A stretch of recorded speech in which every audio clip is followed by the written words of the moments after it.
Обратно в нашото коментарно студио, драги зрители, след като първите полувремена завършиха, Норвегия води с 4-0 като гост на Молдова. Равенство 1-1 в Никшич между Черна гора и Гибралтар.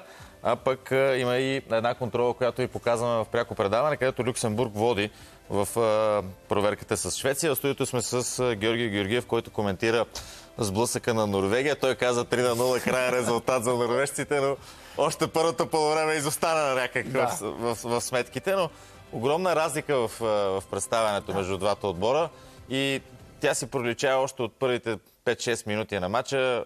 Индивидуални грешки, класата на съперника е много силна, е много по-висока и затова 4 гола във вратата на Молдова, но все пак да кажем, че и Норвегия играе доста агресивно. Започна с 3 централни защитници, не с схемата, която са дали на УЕФА и бързо реши матча. Да, абсолютно. И тази индивидуална грешка, която допуснаха домакините още в началото, поне според мен допълнително се отрази върху представянето им, защото когато допуснеш гол в 5-та минута и той не идва след